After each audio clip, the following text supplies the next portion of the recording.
What's going on, folks? I'm about to show you how you would be disconnecting your alternator on a Chevy Avalanche. It's probably the same for the Avalanches, the Suburbans, as well as the Tahoes. Probably from about the 2000 up to maybe around the 2006 or 5s. The first thing you're going to want to do when you're disconnecting your alternator is go ahead and disconnect your black battery cable. So you want to take your battery cable off. That's the first thing that you want to do. Once you have that done, the next thing that you're going to want to do is go ahead and unplug the power that's going to your alternator by, you come right here. So next what you're going to be doing is you're going to come to your power harness right here. I'll show you, just kind of lift up on the bottom of it. Or you could, yeah, once you lift up, this comes off like this. You see what I did was I just took this, lift up on it like that, and then pulled this piece out of here. Now once you have that done, now you want to disconnect this piece right here. Yeah, so once you have this piece off, now you want to come right here and take this bolt off of here, right here, this nut off, which takes a size 10. Just gonna want to take it, turn like that. Once you get it pretty loose, normally you can just loosen it the rest of the way with your hands, and it comes off just like that. So you want to take that off. That done. Now what you're going to be doing is coming over here, come around this side. You're going to be coming over here pretty much, and you'll have two bolts that you're going to take off.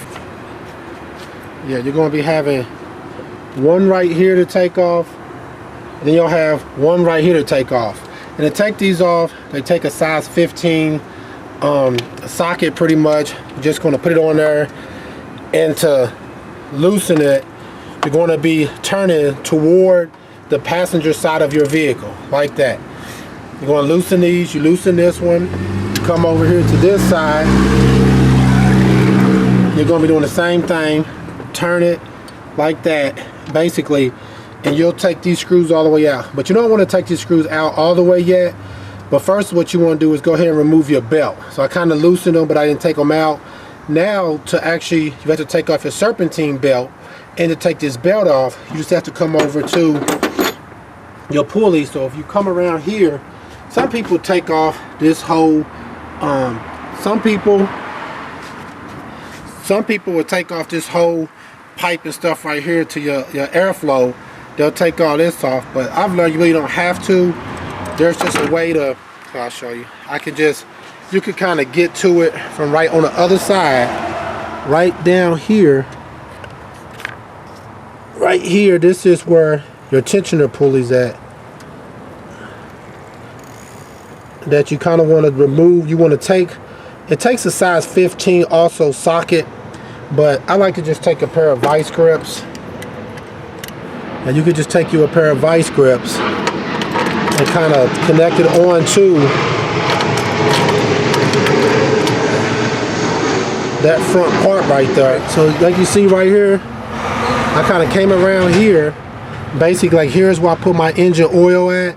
And if you go straight in front of that, you'll see this pulley right here.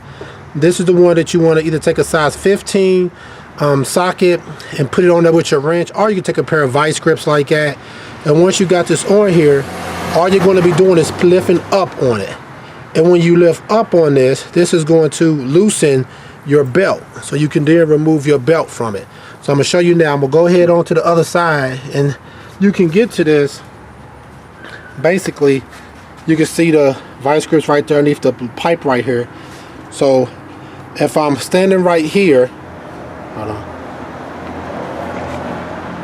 I'm going to stand right over here pretty much, and I'm going to, you'll see the belt come loose when I pick up like I was showing you over there.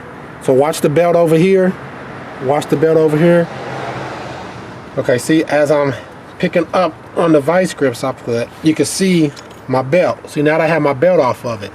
Now that I took the belt off, now what I'm going to do, I like to kind of set the belt somewhere over to the side. That way, I kind of don't take it off of all of the pulleys that's down there. If you can kind of hook it somewhere. So once you have your belt off, now what you're going to be wanting to do is basically come around, go ahead and remove the two screws. Yes, sometimes you gotta take something like maybe a crowbar. Hold on, I'll show you. Sometimes once you have those two screws completely out, you might want to take a crowbar, like right in the front of it like this, up underneath it, and then kind of wiggle it up. And once you get the front part that comes up, and then a lot of times you could just shake it back and forth, and you'll be able to get the back part to come out also. And once you have that done, pretty much then it's just the reverse process. You want to go ahead and put your new alternator in. You want to put your alternator in from the back first. Put the back end first, and then you want to push it down into your front end. Once you've done that, you got your alternator back in. Next, you want to go ahead and get your belt back on. And after you got your belt back on, then you want to go ahead and plug up your wires back onto it, and then go ahead and reconnect your battery, and pretty much you should be done. This is pretty simple of a job, pretty much. I mean, it could take you no more than 20 minutes pretty much to change out an alternator on these Avalanches, Tahoe Suburbans of, like I said, probably between about 2005 or 2006. All right, folks, another quick tip. And in the before you remove your belt from off of your pulley, pretty much, you may want to look at the way that your belt is on, the configuration of it, like how it's on, how it's going around your other pulleys. On some vehicles, you'll have like a diagram right here that's pretty much going to show you like which configuration your belt is. Like on this truck, it happens to be the V8 engines right here, the second configuration, which is right there, which tells me this is how that my belt pretty much goes on here. This will be my alternator right here, and this will be that pulley before it pretty much.